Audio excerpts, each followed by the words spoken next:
Aujourd'hui, je vais non pas vous parler d'une histoire qui a traumatisé un abonné ou qui a traumatisé une personne comme vous et moi, sur Reddit ou Quora, mais je vais vous parler d'une chaîne YouTube au caractère bien étrange, qui est encore aujourd'hui en activité. Et à l'heure actuelle, des différentes vidéos que j'ai pu voir sur le sujet, personne n'a réussi réellement à en décoder tous les mystères. Vous savez, sur la plateforme, il y a pas mal de chaînes YouTube qui ont chacune leur objectif. Ça peut être soit vous informer, ça peut être vous divertir, vous effrayer. Eh bien il semblerait que cette chaîne YouTube là semble passer au travers des mailles du filet. La chaîne YouTube dont je parlais, c'est celle-ci.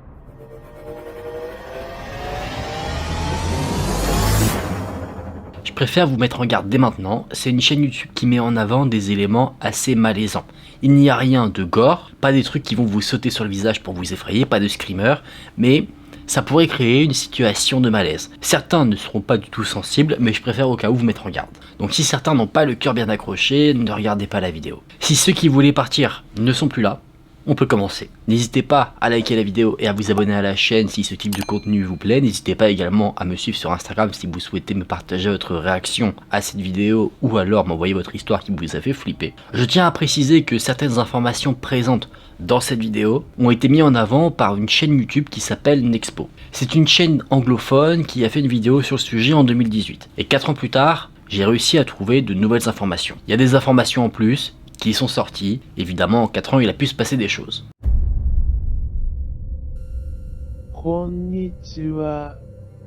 Cette chaîne YouTube, qui est une chaîne japonaise, a pour nom en anglais WoW. En français, c'est OW, mais on va pas l'appeler comme ça pendant la vidéo parce que ça risque d'être assez compliqué à chaque fois à prononcer. Le nom qu'on va lui donner, c'est le nom de la personne qui parle généralement dans ses vidéos. Ce nom, c'est Nogumu. Cette chaîne YouTube regroupe beaucoup de vidéos qui n'ont pas l'air d'avoir de lien entre elles.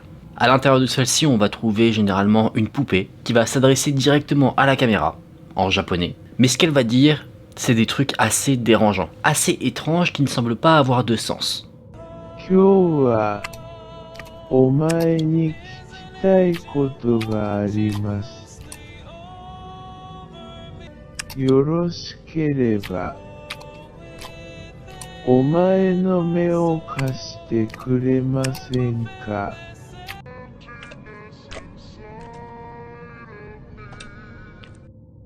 En plus de ça, cette chaîne-là se différencie de la mienne ou peut-être de beaucoup de chaînes YouTube que vous regardez sur la plateforme parce que la personne qui a créé cette chaîne se considère non pas comme un YouTuber ou une YouTubeuse, mais comme un YouTuber virtuel. Pour ceux qui ne le savent pas, un YouTuber virtuel ou les VTubers ne sont pas des personnes réelles qui vont parler devant votre écran, mais par contre, du côté de la création, il y a bien quelqu'un. Je vais vous expliquer le principe, vous allez comprendre. Le principe est plutôt simple, il fait appel à la technologie, et pour que vous associez ce phénomène à quelque chose que vous connaissez peut-être, c'est un peu similaire à l'utilisation d'un filtre Snapchat ou Instagram. Pour certains filtres, le truc qui est ajouté sur vous peut vous suivre.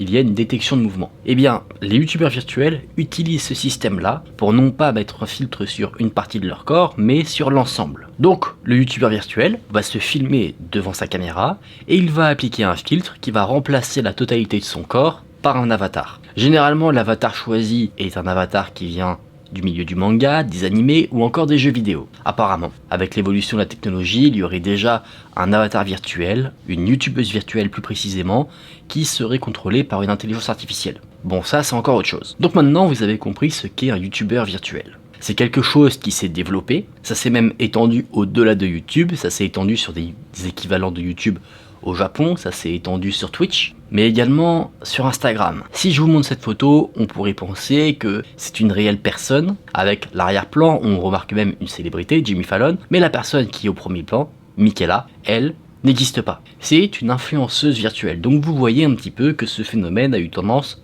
à se développer. En France aussi, on a nos créateurs de contenu virtuel. Pour ceux qui utilisent TikTok, vous avez peut-être déjà remarqué quelqu'un qui s'appelle Harvey le renard. C'est clairement le même concept. Maintenant qu'on a établi un peu le contexte, le phénomène, on va revenir sur la chaîne YouTube qui nous intéresse, Nogumu. Cette chaîne a été créée le 17 juillet 2016. Depuis sa création, elle comptabilise 7 millions de vues et elle est suivie actuellement par un peu plus de 60 000 abonnés. Avant de me lancer dans l'analyse des vidéos, j'ai décidé de m'analyser sur la forme de la chaîne YouTube, c'est-à-dire les liens qui sont postés au niveau de la bannière, mais également les informations qu'on pourrait trouver sur la description. Et déjà, on peut trouver des informations très étranges. Une fois qu'on traduit la description de la chaîne YouTube, qu'on la traduit dans une langue qu'on arrive à lire, personnellement je ne parle pas du tout japonais donc je l'ai mis en français, on tombe sur un mot qui est répété en boucle. Ce mot, c'est le mot langue. Donc avec cette information là, à part avoir quelque chose d'incompréhensible, il n'y a rien à en tirer. Passons maintenant aux différents onglets sur la bannière. Il y a un lien qui semble diriger vers le site officiel de Nugumu, qui lui-même a des liens qui redirigent vers les mêmes sites qu'on peut trouver sur la bannière. Le site n'est pas le plus attrayant visuellement, et on peut voir qu'il y a plusieurs textes à l'écran. Le texte qui passe au travers de l'écran veut dire « Docteur en médecine Nagi ». Et le texte qui lui est fixe un peu plus bas de la page veut dire en français traduit vraiment mot pour mot le string de Yusa. Que ferez-vous après votre arrivée? À première vue, c'est quelque chose qui ne semble avoir aucun sens, mais je me suis dit que Yusa était un mot qui semblait coller à un prénom japonais, donc je me suis dit que peut-être ce prénom-là était le prénom de quelqu'un qui fait partie du même milieu que Nugumu, c'est-à-dire du milieu des youtubeurs ou des youtubeuses virtuelles. Je pense donc que ça a peut-être un lien avec une créatrice de contenu virtuelle. On reviendra sur ce détail-là un peu plus tard dans la vidéo. Un autre lien sur la bannière de la chaîne YouTube de Nugumu est un lien qui mène vers une sorte de boutique à son effigie. On peut acheter des produits dérivés, il n'y a rien d'extraordinaire à cela, c'est du merchandising. Mais la seule chose qui est à remarquer par rapport à cela, c'est qu'à l'instar de la chaîne YouTube de Nugumu, cette boutique n'a aucun sens. Effectivement, un peu comme les titres des vidéos de Nugumu, les noms donnés aux produits ne veulent rien dire. Par exemple, un pull noir ne va pas s'appeler simplement pull noir, mais fenêtre de présence. Un t-shirt, lui, va s'appeler par exemple frère fraise. Encore une fois, je n'ai rien tiré de ces informations. Il y a un autre lien qui mène vers une boutique qui, elle, n'est plus active. Et enfin, on a un lien qui est le plus intéressant selon moi, qui mène directement vers son Twitter qui est actif. Sur ce réseau social, il va avoir l'attitude traditionnelle d'un créateur de contenu, donc interagir avec sa communauté, annoncer ses vidéos, teaser avec des petits passages les vidéos à venir. Et là, il est suivi par plus de 26 000 personnes et il en suit presque tout autant. Sur sa page Twitter, j'ai pu trouver quelques informations intéressantes que je vous présenterai plus tard. J'ai dû creuser un petit peu, mais ça en valait le coup. Maintenant, on a gratté à la surface de cette chaîne YouTube étrange, il est temps d'aller un peu plus en profondeur en allant voir le contenu qu'il propose.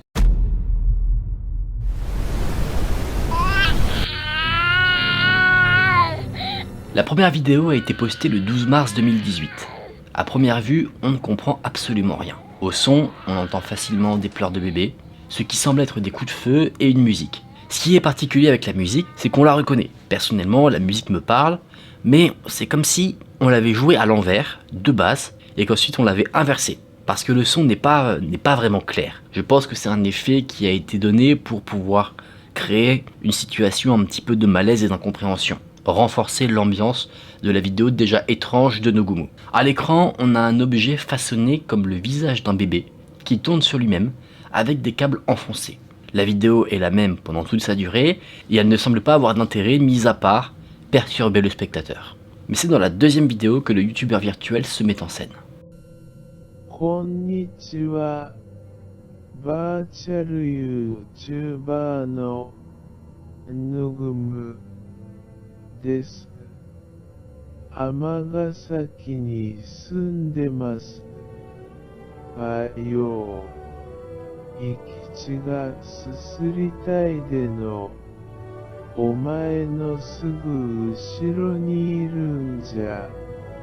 Kikoeta yaro. Ushiro ya. Omae no. Ushiro ya. Youyaku mitsuketa de.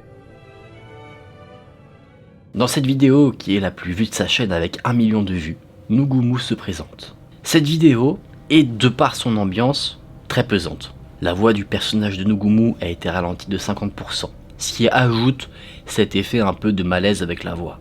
Après la publication de cette vidéo, Nugumu a posté de nombreuses vidéos mettant en scène cette poupée, et à l'instar de celle-ci, les autres ont également des propos incohérents, et à chaque fois l'ambiance est la même. assez pesante, assez malaisante, les codes sont toujours reproduits avec une ambiance plutôt sombre, une musique qui semble déformée et la voix de Nogumu qui a été ralentie de 50%. C'est simple, si on met les vidéos YouTube de Nogumu en vitesse x2, là on arrive à entendre, avec des formations je ne sais pas, mais en tout cas l'audio a un débit normal. Je ne me suis pas attardé forcément sur ce que dit Nogumu, en même temps je ne parle pas japonais donc ça a été assez compliqué, donc pour les traductions je me réfère essentiellement à ce qu'a pu traduire Nexpo dans sa vidéo. Et il semblerait que dans plusieurs de ses vidéos, Nogumu parle de collecter de la viande. Il en parle pendant plusieurs vidéos, jusqu'à une où il dit qu'il a réussi à collecter toute la viande. Est-ce qu'il parle de cannibalisme? Il y a trop peu d'informations qui permettent de l'avérer ou pas. ありがとうございました。肉が揃いました。お前のおかげでたくさん揃いました。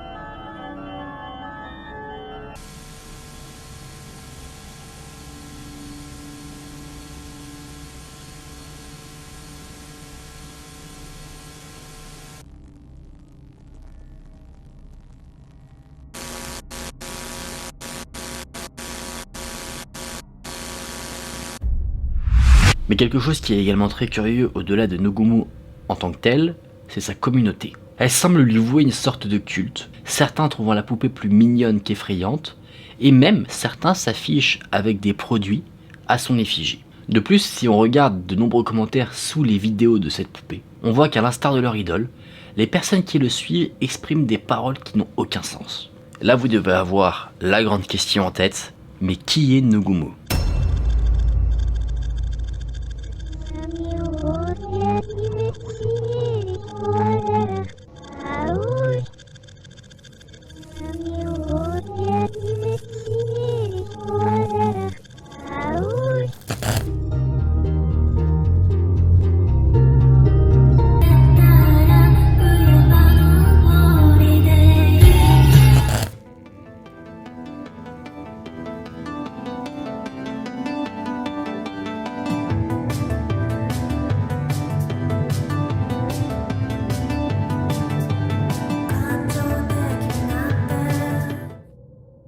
Selon Nexpo, quelque chose de très sinistre se cache derrière cette chaîne YouTube. Il pense à quelque chose en lien avec du cannibalisme, une secte, mais encore aujourd'hui, c'est un cas qui laisse assez perplexe. Car Nexpo, après son enquête, ne s'est pas donné un avis définitif sur cette chaîne YouTube. Pour lui, c'est sûr que quelque chose de sinistre se cache derrière la chaîne YouTube.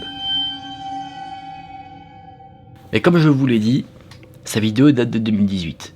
Et en 4 ans, il a pu s'en passer des choses. Il y a un comble dans cette histoire, c'est que la grande révélation concernant la chaîne de Nogumu se trouve dans les commentaires de la chaîne YouTube de Nexpo. Est-ce qu'il l'a vu ou pas, je ne sais pas. Après, sachant que ça reste un commentaire, il faut prendre l'information avec des pincettes. Tant que Nogumu lui-même n'aura pas révélé la vérité, on ne peut pas prendre ce qui est dit non plus au pied de la lettre. On peut s'y fier, mais attention, il n'y a pas de vérité sans preuve. Le commentaire dit la chose suivante. En fait, je parle à ce youtubeur virtuel depuis quelques années. Et je peux vous en dire un peu plus sur lui. Nogumu est un personnage satirique basé sur les youtubeurs virtuels japonais. Son créateur est un homme et il est autiste. Il a une maîtrise en algèbre linéaire, et son personnage a ce genre de discours d'horreur japonais enfantin et répétitif, comme quand il dit « je t'ai trouvé, je t'ai trouvé ». La viande dont il parle dans ses vidéos sont en fait les spectateurs, les abonnés.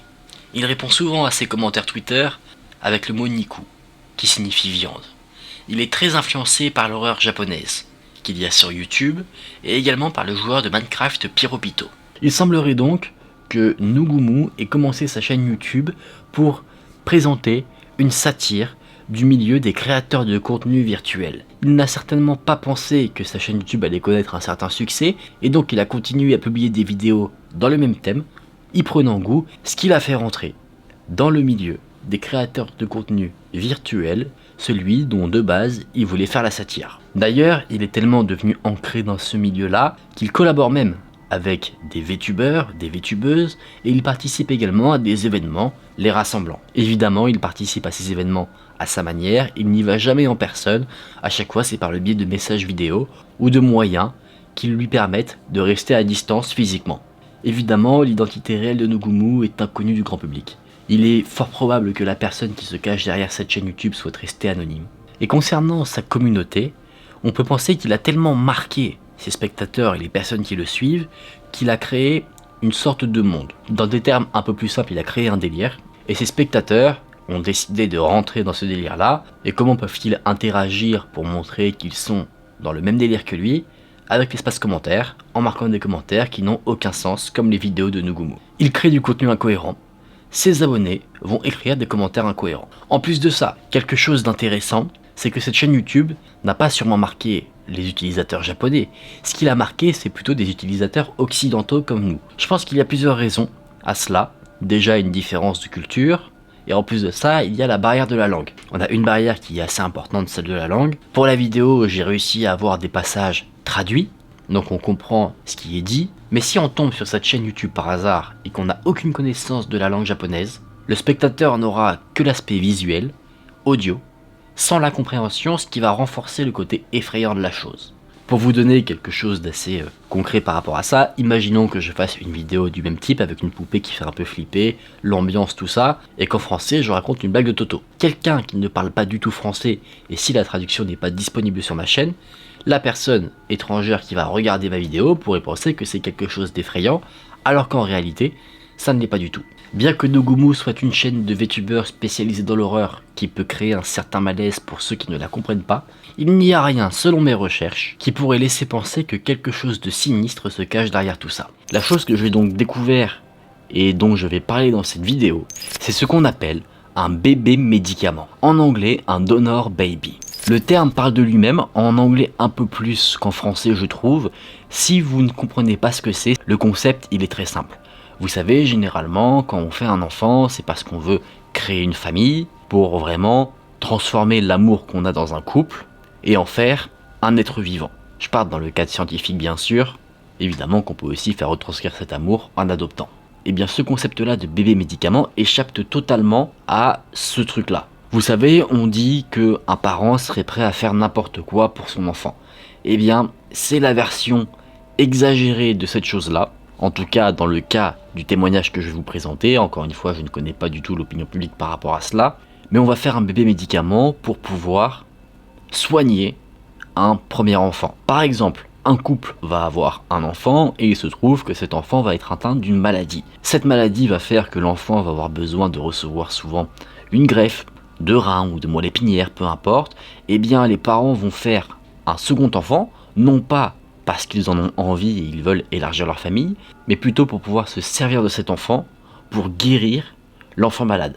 Ce sont les conclusions que j'en ai tirées par rapport au témoignage que je vais vous présenter. Vous allez comprendre que de la manière dont c'est fait dans la vie de la personne qui a raconté son histoire, c'est quelque chose d'incroyable. Je sais pas, dans des familles, on va dire, plus sensées, comment ça se passe, mais dans ce contexte-là, vous allez comprendre tout de suite de quoi je parle et pourquoi, on va dire, j'ai une vision comme ça quand je fais la vidéo, qui est plutôt négative. Je me suis pas renseigné après plus que ça, donc peut-être que j'ai un avis biaisé, je tiens à le signaler. Mais pour tous les parents qui regardent la vidéo, quand vous allez avoir fini d'écouter cette histoire, vous serez, je pense, dans l'incompréhension la plus totale. Avant toute chose, la personne qui a raconté ce témoignage le fait de manière anonyme, parce que des membres de sa famille connaissent son pseudo sur Reddit, donc elle a pris le pseudo de quelqu'un d'autre pour pouvoir partager son témoignage. Nous, on ne va pas utiliser le fameux pseudo, on va donner un nom à cette personne-là. Cette personne est une femme, que nous allons appeler Jessica. Jessica commence son témoignage en ne mettant déjà pas tous les parents qui utilisent ce concept de bébé médicament dans le même panier, en tout cas dans le même panier que sa mère. Je ne pense pas que tous les parents qui ont des bébés médicaments soient fous. Oui, c'est assez égoïste de porter un enfant juste pour l'utiliser comme remède, mais j'ai vu beaucoup de parents avec des enfants en phase terminale, et généralement ils sont juste désespérés. N'importe quel parent peut perdre la raison lorsque son enfant est en train de mourir. Les miens, surtout ma mère, en sont totalement devenus fous. Jessica nous dit que, au moment où sa sœur était en école maternelle, elle a été diagnostiquée d'une maladie. Une maladie très rare, qui s'appelle l'anémie de Fanconi. Alors je ne suis pas médecin, donc il est possible que les informations que je vous donne concernant cette maladie soient erronées, mais c'est une maladie qui fait que le système immunitaire d'une personne va détruire les globules rouges, les globules blancs. En gros, le corps, de ce que j'ai compris, va se détruire de lui-même. Elle peut entraîner des malformations au niveau des reins, au niveau du squelette, des yeux, de l'appareil auditif, de plein de choses. Les médecins, quand ils ont diagnostiqué cette maladie, ont directement dit aux parents que tout au long de sa vie, cette sœur aurait besoin d'avoir des greffes. Et malheureusement, ni les parents ou le grand frère, le frère aîné, n'étaient compatibles. Donc, pour essayer de pallier à ce manque de compatibilité, les parents ont décidé de mettre au monde un bébé médicament, qui, évidemment ils l'espéraient, serait compatible pour pouvoir faire des greffes à la sœur malade. Évidemment, il y avait une probabilité que le bébé ne soit pas compatible, et à ce moment-là, eh bien là, qui sait ce qui serait arrivé? On ne sait pas, parce que la réalité des choses, c'est que le bébé médicament qui est né, c'est Jessica, et oui, elle était bien compatible pour pouvoir faire des greffes à sa sœur. Et au fur et à mesure de sa vie, Jessica aurait échangé tout ce qu'elle avait pour ne pas être compatible avec sa sœur. D'abord, ce qu'on lui demandait de faire, c'était des greffes de moelle osseuse. On peut faire des greffes de moelle osseuse, c'est pas quelque chose qui va nous empêcher de vivre, c'est quelque chose qui, il me semble, est assez commun, mais le plus gros problème ne venait pas de là. Le gros problème, c'est que toute la vie de Jessica tournait autour du fait que elle était en vie, clairement, pour pouvoir guérir sa sœur quand elle en avait besoin. Donc sa mère, à Jessica, lui a imposé un rythme de vie drastique. Elle n'avait pas le droit de faire de sport, parce qu'il ne fallait surtout pas qu'elle se blesse. Elle devait obligatoirement manger très sainement, elle n'avait le droit à aucun excès, pas de fast-food, pas le droit de manger ne serait-ce qu'un cookie, pour que ses organes soient d'une santé irréprochable au cas où que sa sœur en ait besoin. Elle n'avait pas le droit de prendre des médicaments, parce que du fait de la maladie de sa sœur, eh bien, une intervention chirurgicale pouvait être nécessaire de manière très urgente. Donc, admettons, elle prenait un médicament pour X ou Y raison, le lendemain la sœur pouvait être admise en urgence pour une opération, et il ne fallait pas que Jessica ait encore des résidus de médicaments dans son corps. D'ailleurs, à ce propos, la mère de Jessica a à un moment donné fait un énorme scandale à son école, parce que l'infirmière de l'école a donné l'équivalent d'un Doliprane à Jessica parce qu'elle avait une énorme migraine. Tellement en colère par rapport à cette prise de médicaments, la mère a menacé même de porter plainte contre l'école par rapport à ça. Jessica n'avait également pas le droit de partir en vacances, elle n'avait pas le droit d'aller en colonie, de partir avec des amis, parce qu'elle devait toujours se trouver à proximité géographique de sa sœur, au cas où une greffe soit nécessaire. Bien qu'il y avait toute cette rigidité dans l'éducation de Jessica, la sœur, elle, bien qu'elle était atteinte d'une maladie, à part de temps en temps un tournement lépinière, elle n'avait besoin de rien. Sa santé se portait plutôt bien. Donc au début, bien sûr, étant très jeune, Jessica ne comprenait pas trop tout ce qu'on lui imposait, donc elle pensait que sa mère était simplement paranoïaque. Mais à un moment donné, il s'est passé quelque chose. La santé de la sœur de Jessica a décliné, et donc sa mère l'a imposé à remplir le rôle qui lui avait été attribué. Elle a dû lui donner un rein. Mais mettez-vous un petit peu dans le contexte, Jessica est une enfant. Elle comprend pas ce qui se passe. Les médecins ont expliqué pourquoi les reins de ma sœur avaient lâché. Mais je m'en souviens pas, j'avais 12 ans, et je ne comprenais pas du tout les termes médicaux. Personne ne voulait m'en parler, et personne ne m'aidait à comprendre ce qu'il se passait. J'étais une enfant, donc je n'ai pas pu prendre ma propre décision. Et si mes parents disaient que je devais le faire, c'était la seule chose qui était nécessaire au médecin pour me prendre un rein. Donc j'ai su que je devais me faire opérer. On m'a extrait un organe et j'ai été hospitalisé pendant des semaines. C'était beaucoup pour moi. Je m'en suis plaint. Mais à chaque fois que je semblais un peu mécontent de tout ça, ma mère me frappait et elle me traitait comme une psychopathe qui n'avait pas de cœur, qui voulait la mort de sa propre sœur. Donc Jessica a subi ce genre d'intervention plusieurs fois, ne pouvant pas prendre ses propres décisions étant mineure. Et bien que du coup sa mère principalement avait une emprise physique sur elle, elle avait également une emprise psychologique parce qu'elle chassait tous ceux qui pouvaient essayer de s'approcher d'elle. Les voisins, les amis, les parents. Et en plus à l'école, Jessica était très seule parce qu'elle avait une très mauvaise réputation à cause du scandale que sa mère avait fait vis-à-vis de l'infirmière. En plus de ça, elle ne pouvait pas vraiment sympathiser outre mesure parce qu'elle n'avait pas le droit de faire les activités extrascolaires qui étaient proposées par l'école. Elle n'était donc pas invitée aux anniversaires des différents camarades de classe. Elle a essayé de trouver refuge auprès de son père qui semblait beaucoup plus conciliant vis-à-vis de la chose, mais lui avait peur de sa femme, donc il la laissait faire. Jessica était très jalouse de son grand frère, qui lui n'était pas du tout concerné par cette vie sans saveur, sans plaisir, clairement. Lui d'ailleurs, selon elle, était un peu le chouchou de la famille parce que lui avait le droit à tout. On lui donnait de l'argent, la permission pour faire ce qu'il voulait. Il pouvait boire de l'alcool autant qu'il le voulait, il pouvait se droguer, personne ne lui disait rien. Les amis de ce grand frère adoraient venir parce que c'était un petit peu la planque. Lui, il pouvait faire ce qu'il voulait, donc les amis en profitaient. Et Jessica, elle étant petite, elle ne comprenait pas pourquoi elle avait droit à rien, et que son grand frère, lui, avait une vie de prince. Jessica a continué de grandir dans ce monde assez obscur, et c'est quand elle était au lycée qu'elle a pris une décision. Elle s'est dit qu'elle allait étudier d'arrache-pied, de toute manière c'est la seule chose qu'elle pouvait faire, comme ça elle pourrait décrocher peut-être une bourse ou en tout cas un accès à l'université, et elle se dit là, elle sera loin de sa famille, donc elle pourra commencer vraiment sa vie. Sauf que malheureusement, même sur ça, sa mère a eu une emprise. Jessica avait postulé à plusieurs universités et sa mère l'a appris. Et pour que Jessica ne parte pas, elle a falsifié des lettres de refus. Jessica, plus tard, a appris qu'elle avait été acceptée à certaines des universités auxquelles elle avait postulé. Mais sa mère a intercepté le courrier avant qu'elle ne puisse le voir, et elle a remplacé ces lettres-là par des fausses lettres qui indiquaient que Jessica avait été refusée. Vous voyez vraiment toute la manipulation de cette mère. L'objectif de la mère de Jessica à ce moment-là, c'était que Jessica ne puisse aller que dans l'université qui se trouvait dans sa région, donc pour rester encore une fois assez proche géographiquement de sa sœur. En plus, généralement, à l'université, les étudiants ou étudiantes devaient loger dans un dortoir sur place. Et sa mère, encore une fois, s'en est mêlée et a demandé que l'université fasse une exception pour Jessica pour qu'elle ne dorme pas dans le dortoir mais reste à la maison. Au cas où que, encore une fois, sa sœur ait besoin d'une intervention en urgence, comme ça Jessica est là et on peut lui prendre l'organe dont on a besoin. En plus de ça, la mère se servait également de l'état de santé de la fille qui était malade pour pouvoir justement faire appliquer ses propres règles. Parce que ce qu'elle a dit à l'université, c'est Jessica doit rester à la maison parce que sa sœur est en stade terminal pour qu'elle puisse profiter des derniers instants. À l'âge de 19 ans, la sœur de Jessica a développé une tumeur au foie. Sauf qu'à cet âge-là, Jessica pouvait prendre ses propres décisions médicales. Si elle ne voulait pas donner un de ses organes, elle n'en était pas obligée. Et c'est pas ses parents qui devaient la forcer comme quand elle était plus jeune. C'est ce qu'a fait Jessica, elle a refusé de donner un de ses organes et sa mère l'a menacée de ne plus payer ses frais de scolarité. Et Jessica lui a répondu qu'elle préférait largement s'endetter plutôt que d'être contrainte à faire de nouveau une opération contre son gré. Si vous ne le savez pas, un des meilleurs moyens pour un étudiant d'accéder à des études supérieures, c'est de faire un prêt.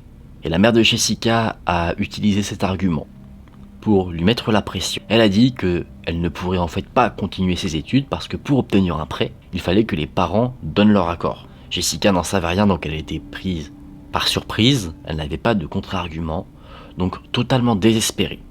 Alors qu'elle se trouvait à l'hôpital, là où sa sœur avait été prise en charge, elle est montée sur le toit, sur le rebord précisément. Elle était prête à se donner la mort. Fort heureusement, un médecin a réussi à l'en dissuader. Et finalement, Jessica a donné à sa sœur une partie de son foie. Jessica, mine de rien, aimait quand même sa sœur, donc dans tous les cas, elle avait potentiellement prévu, si jamais d'autres donneurs n'avaient pas été trouvés, de donner une partie de son foie à sa sœur. Mais en fait, elle ne voulait pas que ça devienne un automatisme, que dès que sa sœur a besoin de quelque chose, pouf, on vienne piocher dans son corps à elle avant de chercher si un donneur, quelqu'un qui veut vraiment donner un organe, soit disponible. Mais c'est à ce moment-là, avec une certaine maturité, que Jessica a compris que sa mère, depuis qu'elle était petite, contrôlait toute sa vie et la manipulait. Malheureusement, suite à la greffe d'une partie du foie de Jessica, sa sœur n'a pas survécu suite aux complications qu'il y a eu après l'opération. Jessica, tellement sa vie a été conditionnée, on va dire, par l'état de santé de sa sœur et par les manipulations de sa mère, dit qu'elle n'a même pas ressenti de la tristesse au moment du décès de celle-ci, mais plutôt un sentiment de libération. C'est pour dire qu'à son enterrement, elle avait presque envie de sourire parce qu'elle sentait que ça y est, elle allait pouvoir enfin vivre. Elle ne l'a pas fait parce qu'elle ne voulait pas passer pour quelqu'un qui n'avait pas de cœur, mais enfin, elle pouvait vivre sa vie, faire ce qu'elle voulait, manger ce qu'elle veut, faire du sport si elle voulait faire du sport. Et d'un côté, elle était également rassurée parce qu'elle se dit que si elle avait un problème de santé, eh bien, elle pourrait faire appel à des donneurs si jamais certains sont disponibles. Parce que tant que sa sœur, elle, était vivante, sa mère, elle, n'aurait jamais permis que Jessica reçoive un organe de quelqu'un d'autre. Une des premières choses que Jessica a fait à partir du moment où sa sœur a perdu la vie, c'est faire des demandes de transfert auprès des universités à l'étranger pour pouvoir s'éloigner et aller le plus loin possible de ceux qui ont dicté sa vie pendant tant d'années et qui ont fait de tous les jours qu'elle a vécu jusqu'à ce moment-là une vie d'horreur. Au fur et à mesure de sa vie, Jessica, elle, ne comprenait pas trop ce qui se passait parce que tout ça a commencé dès sa naissance. C'est avec la maturité, avec du recul, qu'elle s'est rendue compte qu'en fait, sa mère, principalement, mais sa famille en général, se servait de son corps comme dans une boucherie, prenant les parties de son corps qui étaient nécessaires à la survie de sa sœur, la dépouillant de la vie qui était la sienne. Le sujet d'aujourd'hui, ce sera le trash streaming. C'est un sujet qui est assez dur. Je sais pas s'il est encore d'actualité, mais il est assez récent. C'est un sujet qui date de 2020. J'espère qu'il vous intéressera. En tout cas, quand je me suis intéressé à ce sujet, j'ai trouvé que c'était quelque chose d'horrible et je pense que vous serez d'accord avec moi. On va pas tergiverser plus longtemps que ça sur l'introduction. Si la vidéo vous plaît, n'hésitez pas à laisser un j'aime sous la vidéo et à vous abonner à la chaîne. N'hésitez également pas à me suivre sur Instagram pour suivre mon aventure hors YouTube. Ou alors, parfois, je réalise par exemple des petits sondages où je demande si tel jour vous voudriez tel sujet ou tel sujet. Ça a été le cas pour ce sujet-là. Je vous ai demandé si vous préfériez un sujet assez trash, morbide, ou alors quelque chose de plus classique comme un thread d'horreur. Et la réponse qui est sortie en majorité, c'est le sujet plutôt morbide. Si vous êtes prêts maintenant, nous sommes partis pour voir ensemble le sujet du trash streaming. Vous savez, sur internet, on peut trouver vraiment plein de choses, du positif comme du négatif. C'est le cas également sur YouTube et Twitch. On peut tomber sur du contenu ludique qui va nous apprendre des choses, on peut tomber sur du divertissement. Vraiment, il y en a pour tous les goûts. Et quand je dis qu'il y en a pour tous les goûts, il y en a même pour ceux qui aiment tout ce qui est assez trash, assez morbide, mais qui ne recherchent pas ce genre de contenu-là pour essayer de s'éveiller sur d'autres choses. Ils recherchent ce sujet-là pour assouvir leurs besoins sadiques. On peut trouver sur ces plateformes-là des choses assez atypiques qui peuvent nous faire rire, par exemple des personnes qui vendent l'eau de leurs mains, des personnes qui vendent des paix en bocaux, mais on peut trouver également des gens qui acceptent de faire des choses totalement folles contre de l'argent. Et cette dernière chose, c'est ce qu'on appelle le trash streaming. Le concept du trash streaming est plutôt simple. En l'échange d'un don, plus ou moins conséquent, le streamer, la personne qui propose un live, va accepter de réaliser une action, et il n'y a pas de mots pour mieux l'écrire, totalement débile, mais généralement c'est une action très humiliante pour lui ou pour quelqu'un d'autre. Pour vous donner un exemple, quelqu'un va accepter pour 1000 $ de manger un excrément, ou de boire son urine, par exemple. Ça vous semble inconcevable peut-être d'imaginer ça, mais il y en a qui ont tellement ce vice qu'ils s'y plient. Et ils se plient encore plus facilement quand les demandes sont réalisées concernant d'autres personnes que celles qui réalisent le live. C'est avec les confinements que ce système a pas mal émergé, parce que peut-être que vous vous en êtes rendu compte, mais avec le confinement, chacun était chez soi, donc ils se sont mis sur certaines activités, que ce soit des vidéos YouTube, ce qui a été en soi un petit peu mon cas, c'est là où moi je me suis beaucoup développé, et il y en a d'autres qui se sont lancés sur le stream. Et ce phénomène-là du trash streaming, ça ne va peut-être pas vous surprendre, mais c'est énormément développé en Russie, là où tout ce qui est extrême fait partie de la normalité. Mais en quoi ça consiste précisément? Eh bien généralement, la personne qui tient le live est soit totalement alcoolisé, soit sous l'emprise de substances. Il dit à son chat, donnez-moi des défis à faire en échange de dons, et généralement plus la demande est extrême, plus la donation qui s'ensuit est élevée. Et il se trouve que parfois les demandes ont entraîné des conséquences désastreuses allant jusqu'à la mort. Avant de vous parler du cas qui a entraîné la mort d'une personne, je vais vous évoquer quelques exemples de personnes qui ont pratiqué le trash streaming et qu'est-ce qu'ils ont fait en live. Dans le cas de Kirill Zirianov, avant les années 2020, le trash streaming lui est un peu tombé dessus par hasard. Lui faisait un stream plutôt banal où il streamait une de ses soirées et il a commencé à avoir une confrontation physique avec l'un de ses amis. C'est quelque chose qui a cartonné. Le nombre de personnes présentes sur le live a augmenté de manière drastique, il y avait des gens qui faisaient des donations, donc en voyant cela, après coup il s'est rendu compte que cette chose qui s'était passée entre guillemets à son insu avait eu un impact extrêmement positif sur sa popularité et sur sa chaîne. C'est une bagarre où il a laissé une dent, mais ça ne l'a pas arrêté. Il s'est dit, plutôt que de profiter de cette notoriété grandissante pour faire d'autres choses, il s'est dit autant tirer sur la corde et streamer ce que les gens ont adoré, c'est-à-dire streamer des bagarres sous l'emprise d'alcool. Après cela, il a commencé à accepter les demandes de personnes qui se trouvaient sur son stream en échange d'argent, et les demandes concernaient l'humiliation d'autres personnes. Plus l'humiliation était violente, plus le don était conséquent. Une autre personne qui faisait des streams de ce genre, Andrei Borim, lui invitait des femmes chez lui, à Moscou, et En échange d'une partie des donations que le streamer recevait, il leur demandait de réaliser certaines choses. Par exemple, en octobre 2020, une des demandes consistait à frapper violemment la tête d'une des femmes présentes avec le streamer sur une table. Rapidement, étant des pratiques totalement dénoncées par les entreprises qui gèrent les lives, c'est-à-dire Twitch ou YouTube, cette chaîne-là a été supprimée. Mais il continue de pratiquer ce genre d'activité sur des services un peu plus privés comme Telegram. Un autre streamer, toujours russe, Ivan Poryanikov, lui avait une cible bien précise. Cette cible, c'était les sans-abri. En échange d'un peu d'argent, il se permettait de les humilier. Il leur donnait de la nourriture pour chat, à manger. Il leur mettait un seau sur la tête et les frappait. Ou alors, il obligeait deux sans-abri à se battre. Andrei Yashin, un autre streamer, lui, réalisait des lives en compagnie de sa mère.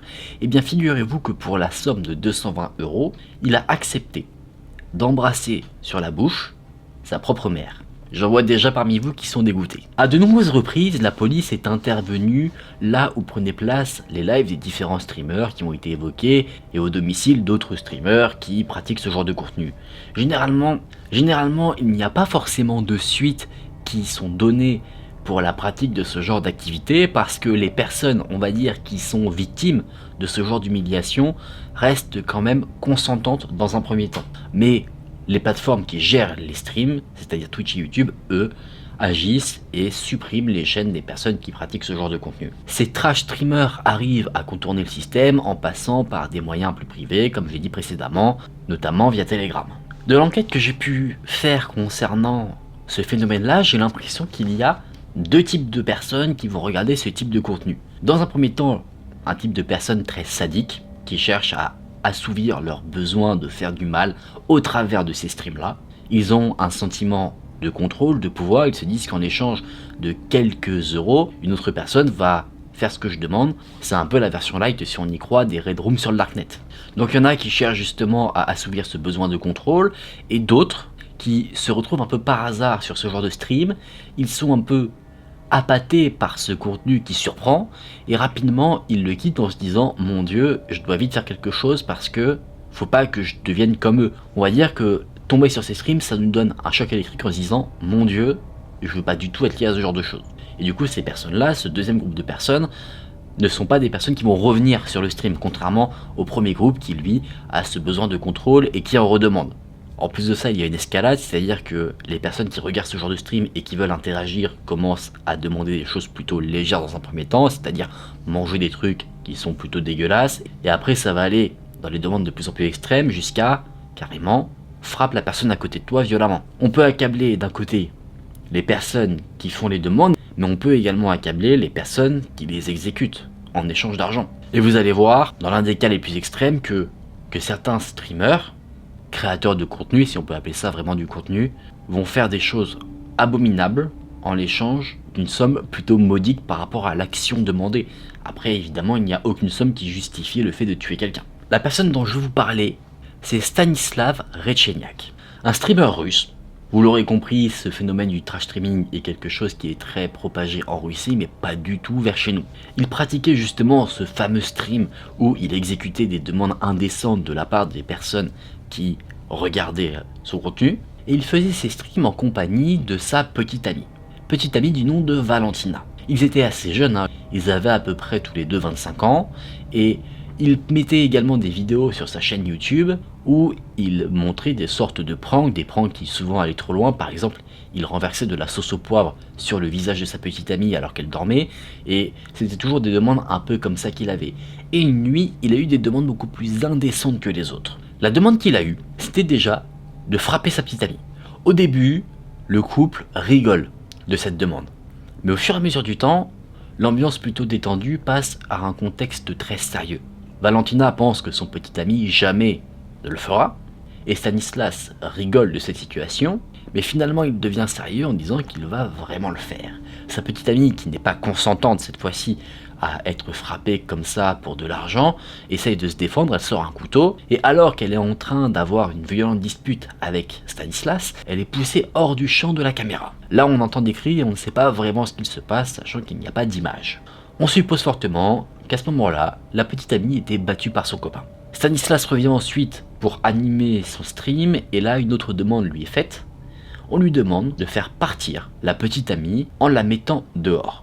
Le montant associé à cette demande est de 1000 roubles russes, ce qui correspond à peu près à 800 €. Stanislas se relève, il met sa petite amie dehors, mais le problème, c'est que ce stream a lieu début décembre, on est en hiver, et dehors il fait un froid glacial, avec une température allant en dessous de 0 degré. La petite amie a été mise dehors sur le balcon sans vêtements chauds, elle était en vêtements légers, c'est-à-dire en sous-vêtements, et pendant 15 minutes, elle est restée dans ces conditions. Au bout de ces 15 minutes, Stanislas retourne la chercher. Sauf que là, elle n'est pas en colère, elle n'est pas en train d'attendre gentiment, elle est allongée sur le sol. Donc il la ramène et il l'installe sur le canapé qui se trouve à côté, mais il se trouve dans le champ de la caméra. Stanislas essaye de parler à Valentina, mais rapidement il se rend compte que sa petite amie a perdu la vie. Il prend son pouls, rien du tout. Elle est très froide, elle est pâle. Rapidement, tout le monde se rend compte que là, le pire a été commis. Mais ça ne s'arrête pas là. On pourrait se dire que là, Stanislas prend conscience du mal qu'il a fait, qu'il arrête son stream et qu'il va tout faire pour essayer de sauver s'il le peut sa petite amie. Eh bien laissez-moi vous dire que ce n'est pas le cas. Il profite de ce moment pour continuer à recevoir des dons, bien que sur son chat il y ait beaucoup de personnes qui cherchent à assouvir un besoin malsain, il ne souhaitait pas aller jusqu'à la mort de cette jeune femme. Donc il reçoit encore des dons et lui continue d'animer son stream en faisant le malheureux, en disant « Mon Dieu, je crois qu'elle est morte ». On voit toujours le corps de Valentina sans vie, juste derrière lui, qui est bien dans le champ, et il demande aux personnes qui regardent son live d'appeler les secours, alors qu'il aurait très bien pu le faire lui-même. Les secours ont été appelés, ils sont venus sur place, ils ont constaté le décès de la jeune femme, et le bon sens voudrait que, à ce moment-là, on rentre dans la sphère privée, on coupe le live. Eh bien, le bon sens dans cette affaire est absent. Stanislas ne coupe pas son live, donc en live, on voit l'intervention des services de secours. Les services de secours demandent à ce que Stanislas s'arrête, mais lui refuse, et la police a été ensuite appelée, parce que les services de secours accablent clairement Stanislas, quand ils lui disent que c'est lui qui a fait ce mal-là, qu'elle est décédée à cause du froid dehors. Il a raconté ce qui s'était passé. Évidemment, les services de secours sont des gens sensés, donc ils se disent mais c'est impensable de faire des choses comme ça. La police vient, Stanislas est arrêté et le stream se coupe au moment où Stanislas est embarqué par la police. L'enquête va un peu plus loin après ça. Il se trouve que la jeune femme n'est pas décédée à cause du froid. Elle est décédée à cause d'un traumatisme crânien interne. On peut donc supposer que c'est les coups que Stanislas lui a portés hors champ qui ont causé la mort et non pas le froid. Le froid n'a fait qu'accélérer le décès. Vous vous en doutez bien, Stanislas ne s'en est pas sorti, il a écopé de 6 ans de prison. Et vous en conviendrez, c'est vraiment très peu. En plus de ça, l'enquête a montré que, en dehors de ces fameux streams, Stanislas avait un comportement violent vis-à-vis de sa petite amie et qu'il l'a forcé à participer à ces fameux lives pour lui faire subir toujours plus de sévices. Vous l'avez compris, ce phénomène du trash streaming, bien que je ne sache pas si il est encore actuel en Russie ou pas, est quelque chose d'horrible qui fait appel à la malsénité des personnes qui regardent ce contenu, mais également à celles qui habitent dans le cœur des personnes qui le produisent. Il y a plein de cas où des créateurs de contenu ont franchi la ligne, mais pas forcément contre de l'argent direct, c'était plus pour faire plus de vues. Il y a beaucoup de youtubeurs américains par exemple qui, sous couvert de prank, ont fait des choses impensables, où ils ont franchi la ligne, mais rien d'aussi extrême que ce concept là du trash streaming.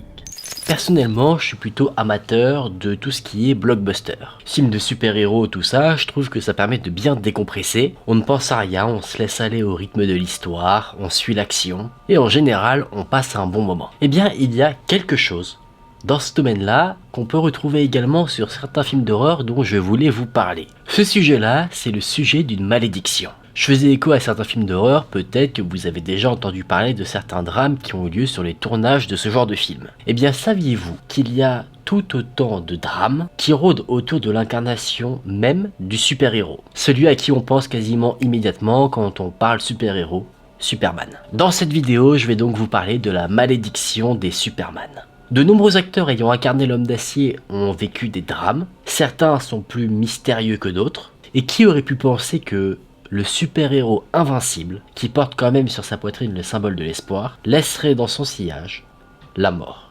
Si la vidéo vous plaît et que le contenu vous a intéressé, n'hésitez pas à me le faire savoir en laissant un j'aime sous la vidéo et en vous abonnant à la chaîne. N'hésitez également pas à me suivre sur Instagram pour m'envoyer, si vous le souhaitez, une histoire flippante qui vous est arrivée ou une histoire mystérieuse, ou juste pour me faire un petit coucou. Ou alors, si vous souhaitez tout simplement suivre mon aventure hors caméra, voir les petites photos de mon chat, etc., ça se passe là-bas. Et si vous êtes bien installé, que vous êtes prêts, nous sommes partis pour nous envoler vers le sujet de la malédiction des Superman.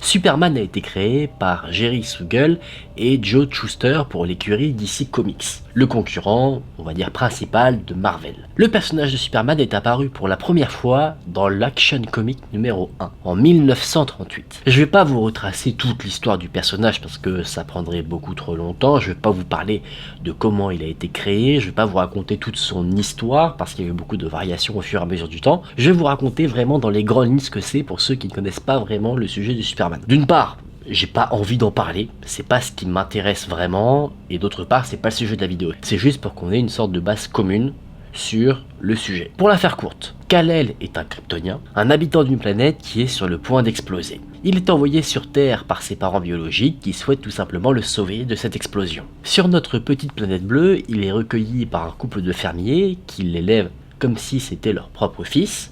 Il lui donne le prénom de Clark, et ce couple de fermiers, c'est les Kent. Donc notre Kryptonien Kal-El porte sur Terre le nom de Clark Kent. Pendant qu'il grandit, ses parents lui inculquent des valeurs morales, et en même temps, il développe ses pouvoirs. Et au fur et à mesure du temps, il se rend compte qu'il peut aider la planète avec les capacités qu'il a. Donc au bout d'un moment, il décide de porter cap et slip par-dessus le pantalon pour sauver le monde. Il est invincible, il peut aller très vite, il est très fort, il peut voler, il a vraiment une morale parfaite à toute épreuve. Donc vous l'avez compris, c'est vraiment le super-héros très cliché qui n'a aucun point noir. Un peu à l'image de Captain America si on le compare à un héros peut-être plus connu avec les films qui sortent actuellement chez Marvel. Bon, on ne va pas rentrer dans les détails de comment le personnage évolue.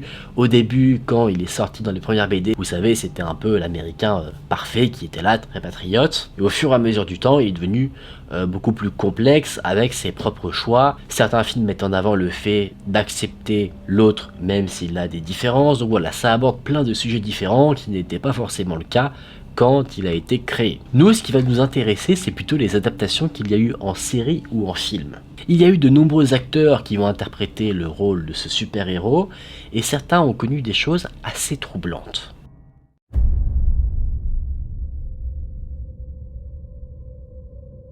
La première fois que Superman, l'homme d'acier, est apparu sur les écrans, c'était en 1948. Il est apparu sous le format d'un serial, ou d'une serial, je ne sais pas vraiment comment ça se prononce. Pour vous expliquer ce que c'est un mix entre une série et un film. Grosso modo, c'était un téléfilm en plusieurs parties, là en 2 parties. À cette époque, Superman était joué par Kirk Alyn, un acteur né le 8 octobre 1910. Avant de se lancer dans sa carrière d'acteur, il a servi dans la Navy pendant la Seconde Guerre mondiale, et comme je vous l'ai dit, c'est le premier acteur à avoir incarné Superman, donc l'incarnation de super-héros c'était quelque chose de nouveau.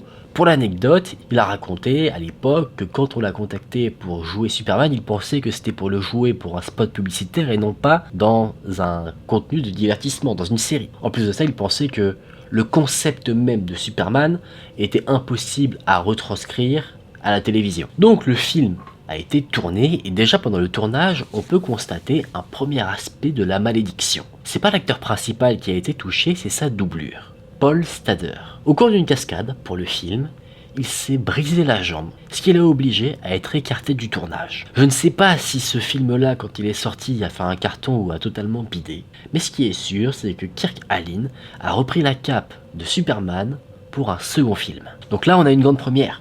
Superman apparaît à la télévision, on pourrait penser que c'est quelque chose qui va propulser la personne qui l'a joué, mais ce n'est pas le cas. Bien qu'il ait joué un personnage mythique, Kirk Alyn voit sa carrière souffrir à cause de l'homme d'acier. Avant d'incarner Superman, il n'avait que des petits rôles. Il pensait qu'incarner ce super-héros très connu allait propulser sa carrière, mais pas du tout. L'image de l'homme d'acier lui collait à la peau. Et donc il était toujours contacté pour jouer le même type de rôle, un peu les rôles de super-héros. Ça l'agaçait tellement que quand on a proposé à Kirk Alyn de rejouer Superman pour une 3e fois, il a refusé. Donc à l'inverse de propulser sa carrière, Superman a réduit la carrière de Kirk Alyn à néant. L'acteur a joué dans pas mal de films quand même, mais il n'a jamais obtenu des rôles principaux. À chaque fois, il avait des rôles secondaires, parfois de figurants.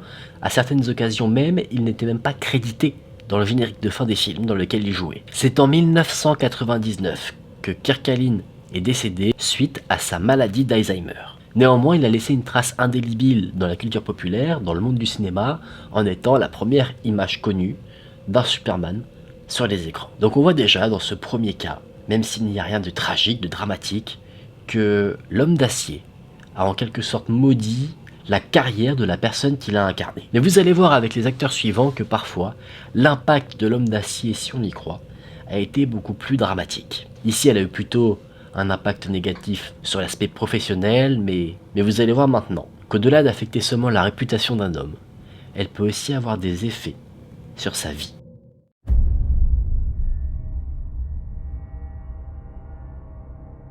George Reeves est né le 5 janvier 1914. Déjà, il n'a pas eu une vie facile. Peu de temps après sa naissance, ses parents se sont séparés et il n'a plus jamais revu son père biologique. Il est parti avec sa mère qui a refait sa vie, elle a rencontré de nouveau l'amour. D'ailleurs, ils s'entendaient tellement bien que le beau-père a adopté George Reeves. Après 15 ans de vie commune, son beau-père ainsi que sa mère se séparent et quelques années plus tard, la mère de George lui annonce que son beau-père s'est donné la mort. Néanmoins, sans qu'on en connaisse vraiment les raisons, il se trouve qu'elle a menti à son fils. Son beau-père était en parfaite santé et il est décédé vraiment des années plus tard, alors que la carrière de George Reeves était au sommet. D'ailleurs, la carrière de George Reeves a commencé assez difficilement. Il a fait beaucoup de second rôles, mais à un moment donné, il a connu la consécration. Il a joué dans un film à succès, Autant en emporte le vent. Et après ce succès, George pense qu'il va crouler sous les propositions pour jouer dans d'autres films. Mais il n'en est rien. Il a joué dans d'autres productions, mais à chaque fois, c'était des échecs. C'est en 1951 qu'on lui propose de jouer l'homme d'acier, de succéder à Kirkalin à l'écran et d'incarner Superman. Le projet est simple, une série télévisée qui porte le nom Les Aventures de Superman. Dans un premier temps, George Reeves était réticent. Non pas réticent à l'idée de jouer Superman, mais plutôt réticent de passer à la télévision parce qu'il considérait que la télévision n'était pas digne de son talent. C'était assez mal vu.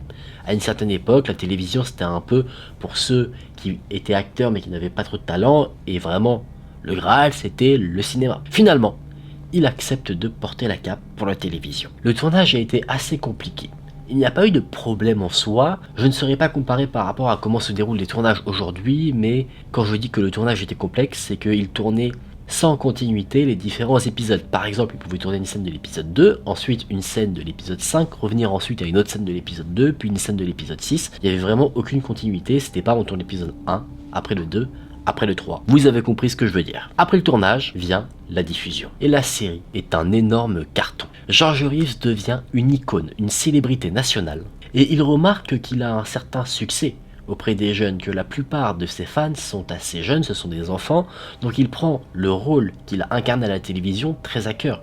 Il décide de porter les valeurs du personnage qu'il a joué de Superman et de les adopter dans sa propre vie quand il est en public. Par exemple, il faisait tout pour éviter d'être vu en train de fumer lorsqu'il y avait des jeunes près de lui, il était toujours très gentil, très généreux, il faisait attention à que sa vie privée ne soit pas trop dévoilée parce que du côté de sa vie privée, c'était un peu tumultueux. Il a eu une relation avec une femme et cette femme-là était mariée. Là, on pourrait se dire que tout va bien, mais il se trouve que c'était loin d'être le cas.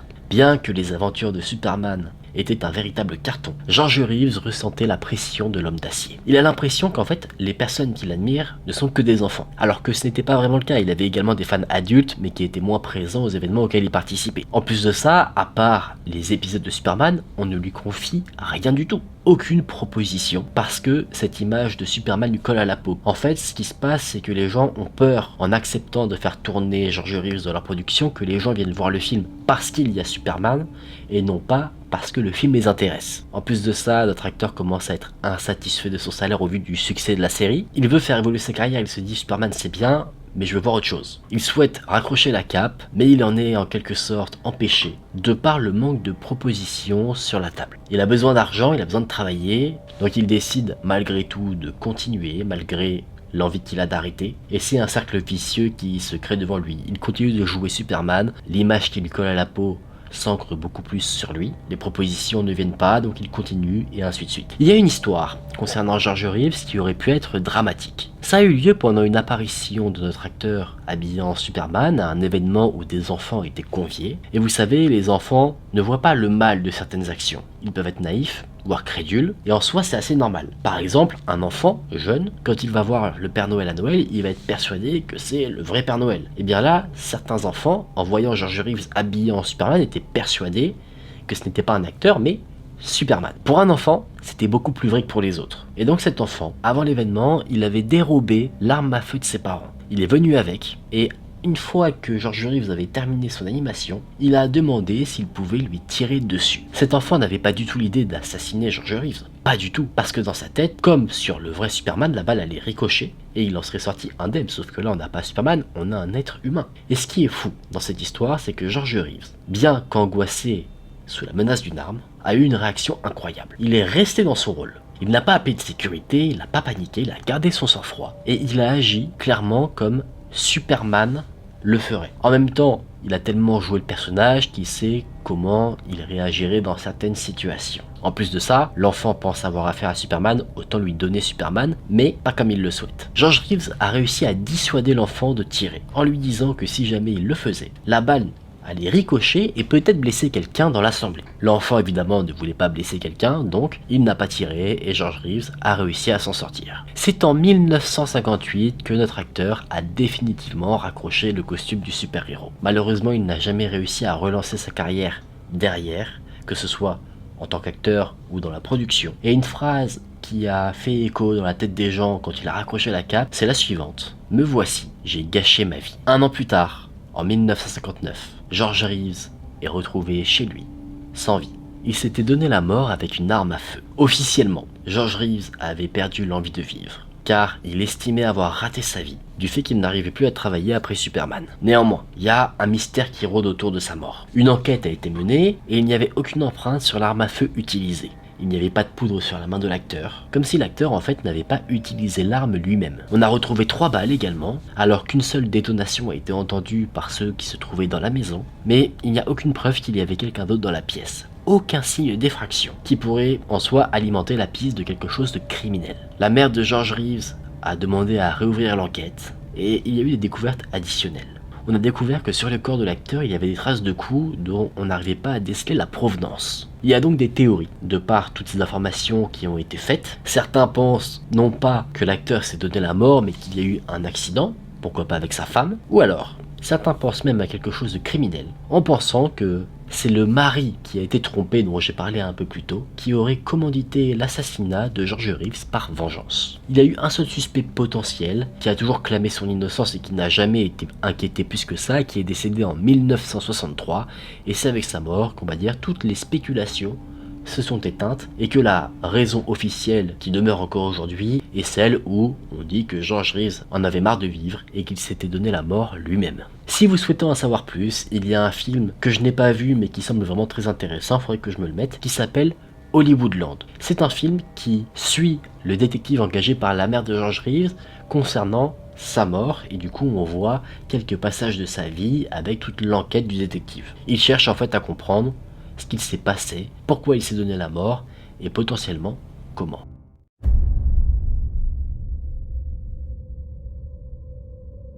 Sur cet acteur, ça va être assez rapide. Lee Quigley est lié à l'acteur dont je vais parler juste après, mais lui il n'a pas joué Superman avec le costume, il a joué la version bébé, pendant vraiment un très court temps à l'écran dans le film Superman de l'année 1978. Il est décédé très jeune, à l'âge de 14 ans, suite à l'inhalation abusive de solvants. Des solvants, ce sont des produits qui à l'origine sont destinés à dissoudre des choses. Par exemple, si vous avez un tuyau qui est bouché, je ne sais pas, un évier qui est un peu bouché, vous pouvez mettre du solvant et c'est censé dissoudre pour déboucher l'évier par exemple. Donc vous comprenez que c'est quelque chose de très agressif, de chimique, c'est pas du tout fait pour être inhalé.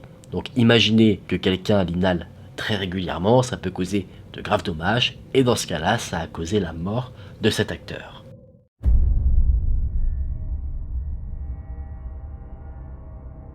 Christopher Reeve. C'est peut-être l'acteur qui a incarné Superman le plus connu. Il n'a aucun lien avec George Reeves dont on a parlé un peu plus tôt. Et il était donc connecté avec l'acteur qui est décédé enfant dont j'ai parlé juste avant parce que Christopher Reeve lui jouait la version adulte de l'Homme d'Acier. Personnellement, c'est avec lui que j'ai découvert ce personnage. Un acteur qui est né en 1952 et qui a commencé sa carrière d'acteur directement avec le film Superman. De base, il était très mince, mais il voulait pas qu'on rajoute des prothèses musculaires pour le rendre un peu plus massif. Il a voulu faire de la musculation lui-même. Il a été aidé par un autre acteur pas très connu, mais qui a joué un personnage très connu, la personne qui était sous le costume de Dark Vador, David Prowse. Une fois qu'il s'est un peu musclé, il joue le personnage de Superman, et c'est un succès international. Le visage de Superman, pour le monde entier, c'est Christopher Reeve. C'est un succès critique et commercial, donc évidemment, on fait des suites, Superman 2, 3 et 4, et c'est vraiment cette interprétation-là qui rend le personnage populaire. Là, on ne touche plus forcément que les enfants, vraiment, c'est très grand public. Et contrairement aux autres acteurs qui ont incarné l'homme à la cape,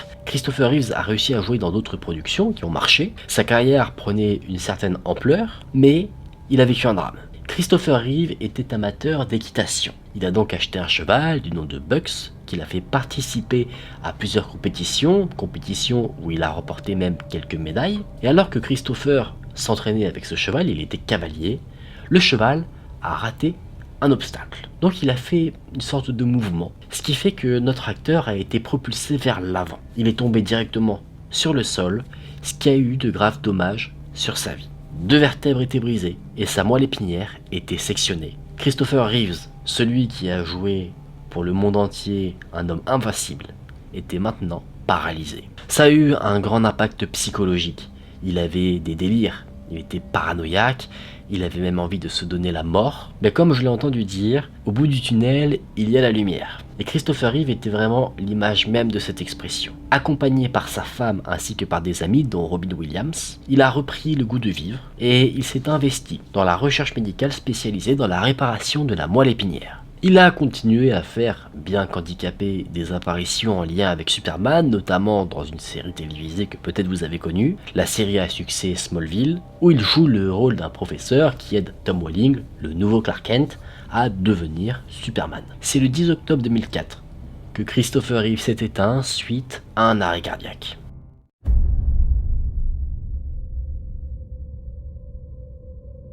Évidemment, les décès dramatiques et mystérieux de certains acteurs, eh bien ils n'ont pas empêché le super-héros de revenir à l'écran plusieurs fois, que ce soit dans des séries ou dans des films. Il n'y a eu aucun drame similaire qui mette en cause des accidents ou des décès. La seule chose notable qu'on peut dire sur les films concernant l'Homme d'Acier qui sont un peu plus récents, c'est qu'ils n'ont pas forcément engendré un énorme succès comme l'ont été les films ou les séries joués par les acteurs qui ont vécu des drames. Néanmoins, un des points communs qu'il y a, c'est que le costume de l'Homme d'Acier semble coller fortement à la peau des personnes qui l'ont incarné.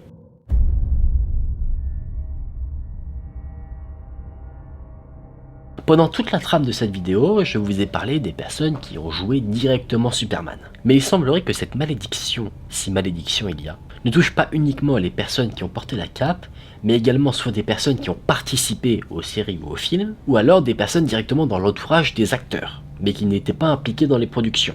Sans rentrer dans les détails, je vais vous citer quelques drames, quelques affaires qui ont touché certains acteurs ou actrices. Margot Kidder, la Lois Lane du Superman de Christopher Reeve, est décédée suite à une overdose. Richard Pryor, le personnage comique dans un Superman de Christopher Reeve, est décédé d'une crise cardiaque, mais avait auparavant tenté de se donner la mort. Dana Reeve, la femme de Christopher Reeve, est décédée d'un cancer des poumons alors qu'elle n'avait jamais fumé de sa vie. Jerry Siegel et Joe Shuster, les créateurs de Superman.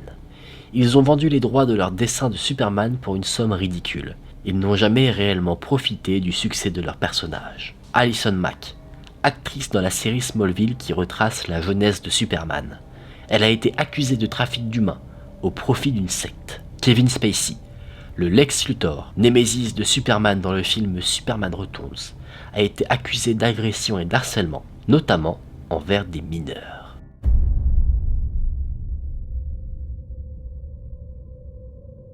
Alors, il y a 2 réponses à cette question. Si on est sensible à ce genre de sujet, qu'on a du mal à croire aux coïncidences, on peut se dire que oui, il y a bien une malédiction qui entoure le personnage de l'Homme d'Acier. J'ai évoqué durant toute la vidéo des drames qui ont touché les acteurs qui l'ont incarné, et si on s'en tient à ce que j'ai dit, on peut se dire que non, il n'y a aucune coïncidence, qu'il y a bien quelque chose d'anormal vis-à-vis de tout cela. Mais pour avoir des arguments dans le sens contraire, c'est-à-dire des arguments qui indiquent que non, il n'y a pas de malédiction, il faut se plonger non pas sur ce que j'ai dit, mais sur ce que je n'ai pas dit. Il y a beaucoup d'acteurs qui ont incarné l'homme à la cape, et qui vont très bien, et qui ont même une carrière prospère. Je pense à Brandon Routh, Tom Welling, Henry Cavill, Terry Hatcher, et tous assurent que cette histoire de malédiction n'est que du vent, que tous les événements horribles arrivés à des acteurs qui ont joué dans des productions Superman ne relèvent que de la malchance. Évidemment, on parle ici des drames, non pas des affaires criminelles, et que Superman ne leur a rien apporté d'autre que du positif dans leur vie.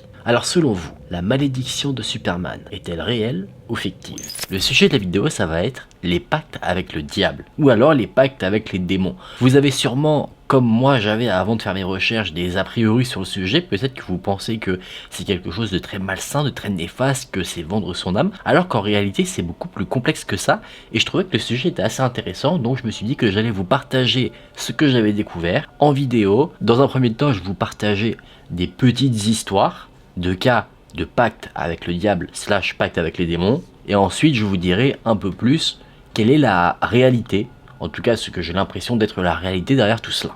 J'espère que cette vidéo vous plaira. Si c'est le cas, n'hésitez pas à laisser un j'aime sous la vidéo et à vous abonner à la chaîne. Si le cœur vous en dit, je vous invite à me suivre sur Instagram qui s'affiche juste ici. Si vous souhaitez vivre mon aventure quand j'éteins ma caméra, ou alors si vous souhaitez m'envoyer une histoire mystérieuse, une histoire flippante qui vous est arrivée, ça se passe là-bas, n'hésitez vraiment pas. Et si maintenant vous êtes prêts, on est parti pour se plonger dans les cas de pacte avec le diable.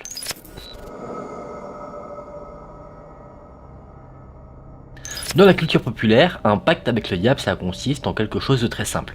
On vend son âme au diable en l'échange de quelque chose. Ce qui peut venir en tête comme ça va être la recherche de la célébrité, la recherche d'un talent qu'on n'a pas de manière innée et qu'on n'arrive pas à pratiquer. Par exemple, on a de nombreux cas de supposés pactes avec le diable de musiciens qui n'étaient pas forcément talentueux dans un premier temps, mais qui le sont devenus. Et c'est tellement étrange que des personnes prennent le chemin de la facilité et disent il a fait un pacte avec le diable, c'est pour ça qu'il est talentueux. Et étonnamment, ces artistes décèdent de manière prématurée ou dans des circonstances mystérieuses. C'est de ce type de cas là que je vais vous parler maintenant. Je vais vous présenter quelques artistes qui ont la réputation d'avoir fait un pacte avec le diable. Je vais d'abord vous parler de Robert Johnson.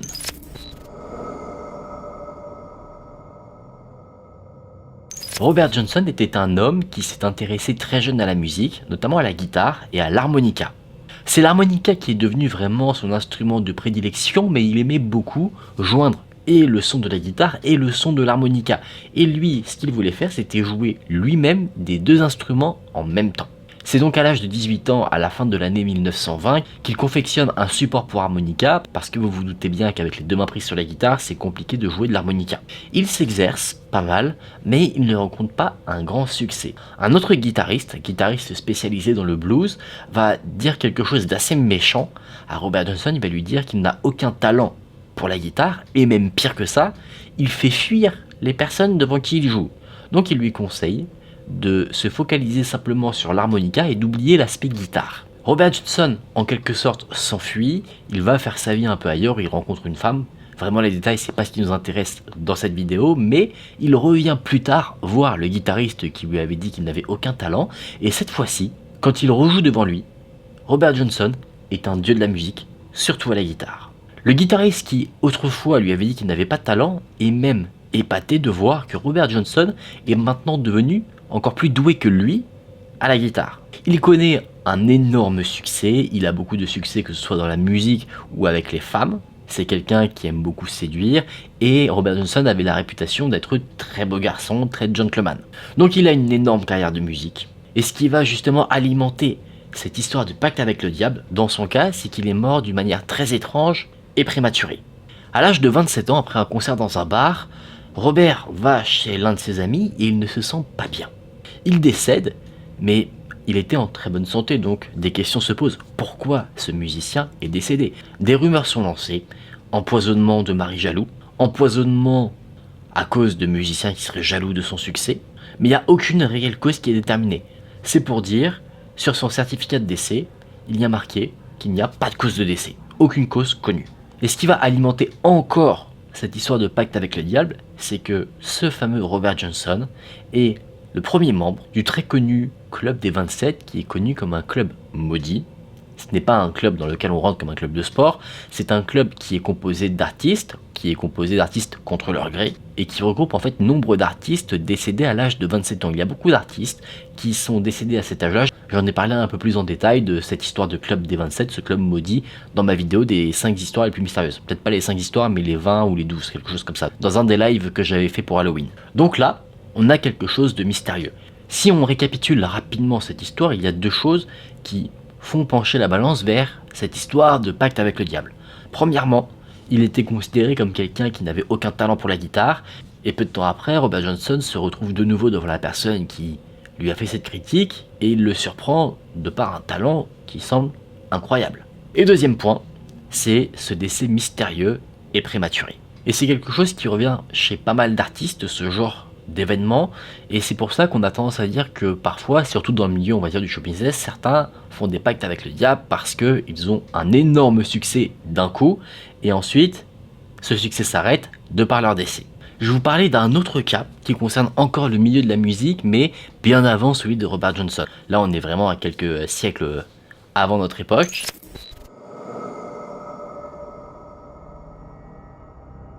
Et l'homme dont je vais vous parler, c'est Niccolo Paganini, un violoniste vraiment très célèbre, qui n'a pas eu un talent qui est apparu comme ça, comme Robert Johnson, qui a toujours eu une sorte de talent pour le violon, mais lui, là où il se démarquait des autres, c'est que quand il jouait de la musique, son audience, son public, tombait en transe. Au cours de sa carrière, entre 1820 et 1840, quand il jouait, son public devenait hystérique, certaines femmes faisaient des malaises, et dites-vous bien que la musique qui était jouée, c'était de la musique classique. Alors je ne sais pas si à l'époque, la musique classique, qui était la musique courante, pouvait provoquer ce genre d'événements. Je sais que dans certains concerts, actuellement, c'est possible qu'il y ait des malaises au cours des concerts, etc. Mais à l'époque, c'était pas du tout réalisé de la même manière. C'était dans des salles où les gens étaient généralement assis, c'était pas comme aujourd'hui, il me semble, où on a des personnes qui sont constamment debout, qui sont dans des fosses, ce genre de choses.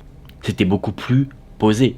Et bien même dans ce contexte-là, il y avait des gens qui faisaient des malaises. Tellement talentueux, la réputation de Niccolo Paganini a traversé toute l'Europe, et il avait toute une mise en scène quand il jouait de la musique. C'est-à-dire qu'il était habillé d'une manière assez particulière, et il bougeait également d'une manière assez particulière, à tel point qu'on le décrit comme un homme sorti d'outre-tombe qui venait jouer de la musique. Il a eu une vie assez sulfureuse, addict aux jeux mais également aux femmes, et cet homme est un peu sorti de nulle part. Un surnom lui a été donné, le vampire de la musique, parce que quasiment en une nuit, où il s'est dévoilé au monde, il a, entre guillemets, percé dans le milieu de la musique avec son violon. Donc évidemment, sachant que ce n'est pas du tout par exemple comme Mozart qui avait été repéré dès jeune et on a vu son évolution, lui c'est vraiment venu d'un coup, les gens se disent que c'est pas naturel, et donc qu'il a peut-être fait un pacte avec le diable, ce qui lui a apporté son talent, et cette manière également de jouer assez atypique. D'autres sont également allés plus loin, en disant qu'en fait cet homme était le diable qui joue de la musique, et son violon quand il est décédé, qui est exposé, était appelé le violon du diable. Avec ces deux histoires d'artistes qui, on le suppose, ont fait des pactes avec le diable, on reste dans quelque chose de pas très tangible. Il n'y a aucune preuve, ça reste de la rumeur, des explications un peu farfelues pour expliquer pourquoi telle ou telle personne est talentueux, alors que très possiblement, en fait derrière tout cela il y a juste un travail acharné. Mais il y a des cas beaucoup plus sordides où des personnes prétendent faire des pactes avec le diable pour des raisons parfois assez désuètes.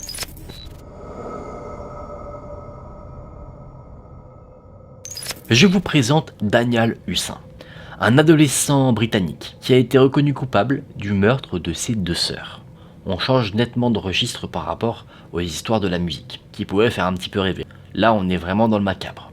Et à sa décharge, ce que ce jeune homme a dit, c'est que il avait fait un pacte avec le diable et que ce pacte consistait à assassiner 6 femmes tous les 6 mois. Et en échange de cette offrande pour les démons, il recevrait un gain plutôt conséquent à la loterie. Petite rectification, il n'a pas assassiné ses deux sœurs, mais 2 sœurs. Ce tueur a un petit peu expliqué ce qu'il avait fait, il a dit avoir fait un pacte de sang avec son propre sang, qu'il a promis de faire une offrande de 6 victimes tous les 6 mois, 6 victimes féminines, aussi longtemps que physiquement et mentalement il en était capable. En échange de cela, en récompense de ces offrandes, il espérait toucher le gros lot à une loterie type Euromillions, ce genre de truc. Je ne vais pas rentrer dans les détails de cette affaire, je suis pas sur une vidéo true crime, mais pour vous la faire courte, la police a fouillé chez le jeune homme, il y avait des symboles sataniques qui étaient placés partout, il y avait beaucoup de livres de sorcellerie, notamment certains qui étaient censés faire en sorte que les femmes trouvent le tueur attractif,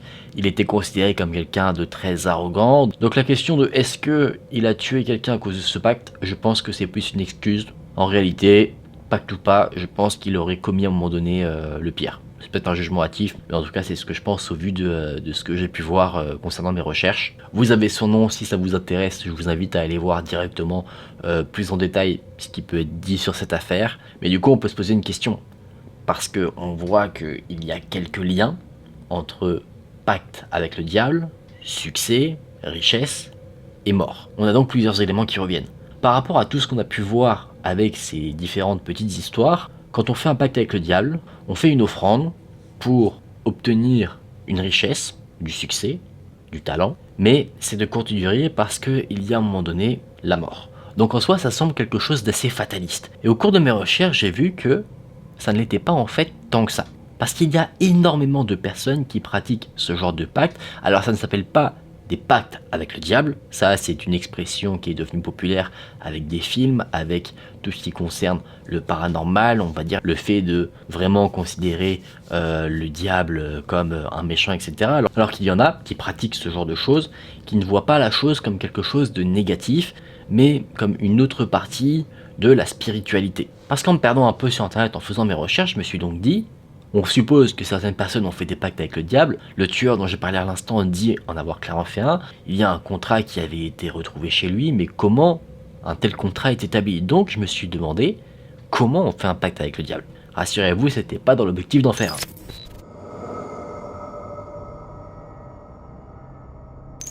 Quelqu'un naturellement a posé donc la question sur Reddit et des personnes spécialisées qui pratiquent pas mal de contacts avec les démons lui ont répondu. Clairement, la personne sur Reddit qui a posé cette question n'était pas du tout documentée sur ce sujet parce que sa question c'était pas je veux faire un pacte avec le diable, comment on fait? Ce qu'il disait c'était vouloir vendre son âme au diable pour obtenir quelque chose en retour. Et ça c'est quelque chose, déjà de penser vouloir vendre son âme, c'est quelque chose d'assez tordu. Vous me direz en commentaire ce que vous en pensez, mais la vente de son âme, c'est-à-dire que la personne était prête à se mettre au service, dans le sens esclavagisme, au service du diable, en échange de quelque chose. Et bien quelqu'un qui pratique la démonologie, qui est documenté sur ce sujet, qui s'y connaît, a répondu que, clairement, ça n'existe pas. On ne fait pas un pacte avec le diable comme on l'entend, comme ça a été présenté dans le début de cette vidéo depuis le début, où on fait un contrat, on obtient quelque chose, et en échange on donne notre vie, notre âme, ce que vous voulez. Ça n'existe pas. La personne disait également quelque chose d'assez intéressant, mais qui est très spirituel, c'est qu'on ne peut pas vendre son âme. Dans le sens où une âme c'est un ensemble de forces, c'est pas quelque chose de brut, comme, je sais pas, une orange, je dis je te la donne. Néanmoins, on peut faire des pactes avec des démons. Pas nécessairement que Satan, il y a vraiment, ça je ne le savais pas, plein de démons qui existent, un peu comme, pour vous illustrer la chose vraiment très simplement, comme dans la mythologie grecque, on a Zeus, Héphaïstos, Poséidon, etc. On n'a pas un seul dieu, et bien pour les démons c'est pareil, il y en a plusieurs, chacun a un peu sa petite spécificité, et en fait on va chercher à contacter ce démon-là ou ce démon-là par rapport à ce qu'on recherche. Après, de ce que la personne disait, c'est qu'il n'y a pas un contact avec les démons juste pour quelque chose qui correspond à un vice comme le succès, la richesse ou quelque chose comme ça. L'envie de prospérer, entre guillemets. C'est juste, en fait, des besoins psychologiques, par exemple, quand on a une peine de cœur, quand on veut chercher l'amour, ce genre de choses, par exemple. Et des personnes qui pratiquent la démonologie disent réussir à entretenir une relation, c'est pas en fait un truc où je te donne quelque chose, tu me le donnes et c'est terminé. En fait, c'est comme si tu entretiens la relation avec un ami sur du long terme. Et en fait, tu entretiens cette relation en faisant des offrandes. Mais ça peut être des offrandes comme simplement un café, un thé, un cookie, ce genre de choses. En fait, c'est le démon qui va te faire une demande, mais c'est pas des demandes, tu 6 personnes. Et en l'échange de ces offrandes, tu vas avoir une interaction avec le démon qui va t'éveiller sur certains sujets. Par exemple, tu peux être très stressé parce que dans ton couple ça ne va pas bien, tu vas entretenir une relation avec ce démon, pendant ton sommeil, tu vas... Après je sais que c'est très abstrait ce que je dis, mais c'est de la spiritualité. Mais pendant ton sommeil, tu vas parler avec le démon, et quand tu vas te réveiller, tu vas te sentir une sensation de zénitude, comme si tu avais réfléchi et parlé avec un ami. Et attention, Quand je dis ça, je dis pas que c'est quelque chose de bien. Je partage juste ce que les personnes ont pu dire sur Reddit sur ce sujet-là. Je vous encourage nullement à essayer de rentrer en contact avec des démons. Parce que ce qui côtoie la démonologie, c'est également le paranormal. Attention, qu'en voulant entrer en contact avec des démons, on ne rentre pas en contact avec des entités qui, elles, sont néfastes et qui se font passer pour des démons pour appâter et en fait entrer dans la vie de quelqu'un et mettre le bordel et lui pourrir la vie. Il y a un subreddit qui est spécialisé dans la démonologie, il y en a plusieurs, il y en a qui parlent des expériences, ce genre de choses. Et je vais vous partager une histoire d'une personne qui parle de son expérience avec un démon, donc il y a plusieurs démons, et ce démon-là, c'est Dantalion. Ce serait quelqu'un qui porte le titre de duc et qui ferait partie des plus distingués démons de l'enfer. Il apparaîtrait souvent selon un homme ayant de très belle allure, et son plaisir, ce serait de créer des amours impossibles, qui nous font réfléchir et qui nous font nous poser des questions sur est-ce que on peut être avec quelqu'un ou pas, et ce sont donc des sentiments qui ne nous mettent pas à l'aise. Certains d'entre vous connaissent peut-être déjà ce sentiment de se dire j'aimerais bien être avec telle personne, mais il y a un problème de distance, il y a un problème d'âge, ce genre de choses qui font réfléchir et on a l'impression que ça nous empêche d'être avec une personne. Eh bien, ces sentiments-là seraient dus à ce démon Dantalion. Eh bien, il y a une personne, comme je vous l'ai dit, qui partage son expérience avec ce démon.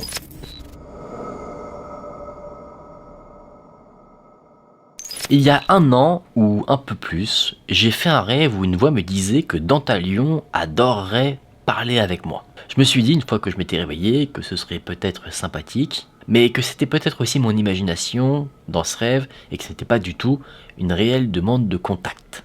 Récemment, j'ai commencé à beaucoup penser à lui. Je me suis dit que je devrais le contacter, un vendredi parce que c'est mieux pour créer une amitié, et en plus de ça, la lune était en taureau, ce qui serait beaucoup plus significatif. Je suis beaucoup intéressé par l'astrologie, donc j'essayais de faire en sorte que le contexte de ce contact soit dans les meilleures conditions possibles. La nuit dernière, j'ai beaucoup pensé à lui, je me le suis imaginé dans ma tête plusieurs fois, et je me suis endormi. J'ai eu cette vision de mon mari. C'est Dantalion qui avait pris son apparence, se couchait avec moi, et placé sa main sur mon ventre. Il m'a demandé si je l'aimais toujours. Le toucher de sa main sur mon ventre me faisait vibrer, jusqu'à mes pieds. C'était très agréable. Je ne suis pas sûr de comment le décrire autre que des papillons dans le ventre, comme quand vous embrassez quelqu'un pour la première fois. Le sentiment était très intense, et il a traversé mes jambes et tout mon corps. Dans ce rêve, je répétais son nom, continuellement. Quand je me suis réveillé, après ça, mon esprit était très clair, je me sentais dans une zénitude complète. J'avais une meilleure compréhension de mes émotions. Ce matin, j'ai fait mon premier rituel pour lui. Je ne sais pas si c'est dû à lui, mais de temps en temps, j'ai des chansons dans ma tête qui apparaissent. J'ai commencé à parler avec lui, comme si je parlais avec une personne, et de temps en temps, je pleure et je lui parle de ma vie. Pour être honnête, ça m'embarrasse un petit peu, mais je suppose que c'est normal. C'est comme si on commençait une thérapie. Je m'excusais beaucoup, et je le remercie pour le rêve qui m'a donné tant de zénitude. Cette histoire est assez particulière. J'ai dû me plonger dans quelques commentaires pour essayer un petit peu de comprendre de quoi il en retournait, et c'est un commentaire qui était assez concis, d'une personne qui racontait en 2-3 phrases qui lui est arrivé, qui m'a fait comprendre. En fait, les personnes qui peuvent contacter par exemple ce démon-là, le démon que j'ai abordé ici dans Dantalion, sont des personnes en fait qui souhaitent échanger concernant des traumatismes émotionnels qu'ils ont eus. D'où le fait que la personne dont je vous ai partagé le témoignage se sente comme si elle faisait une thérapie, sauf que là, elle fait une thérapie avec un démon qui est censé être entre guillemets spécialisé dans les émotions. Encore une fois, ça peut vous paraître abstrait, certains pourraient se dire mais va juste voir un psy si tu veux parler, mais c'est quelque chose qui concerne la spiritualité.